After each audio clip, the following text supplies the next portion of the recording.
Продолжаем, о наши терпеливые радиозрители, слушать каталог «Птиц» французского композитора Оливье Мессиана и смотреть птиц, заснятых нашей корреспонденткой Настей в разных уголках земного шара. Вот и отрывок поэмы «Парламент птиц». В данном случае перевод поэмы такой: «Логика птиц». Переводчик с персидского Мустафа Барзуи. Слово о попугае. Настя как раз снимала попугаев в перуанской Амазонии.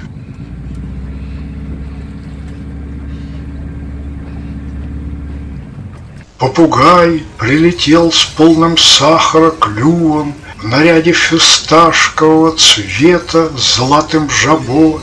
В его сиянии сокол становится мухой. Вся зелень вокруг лишь отражение его перьев, слова его сладкая патока, когда заводит он речь. С позаранку встает он, чтобы свой сахар клевать.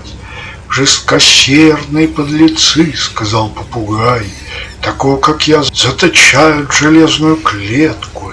В плену я в этой железной тюрьме, сгорая от жажды живой воды Хизра. И сам я словно Хизр, птиц, одетый в зеленое, из источника Хизры я мог бы испить. Не по силе мне быть у Симурга, из родника Хизра довольно мне капли воды.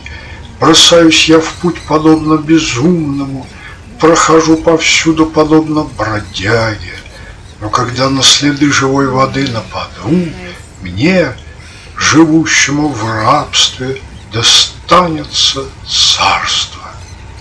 Ответил Удот: «О ты, не отмеченный и знаком богатства, не способный собой пожертвовать ни мужчина, тебе жизнь дарована ради того, чтобы в нужный момент ты послужил бы достойно ней другу. Алчишь живой воды и бессмертия? Тогда уходи, ибо ты скорлупа без ядра. Что вцепился ты в жизнь? Отдай любимым ее. Ради любимых свою душу отдай, как мужчина».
प्राथमिक आहे.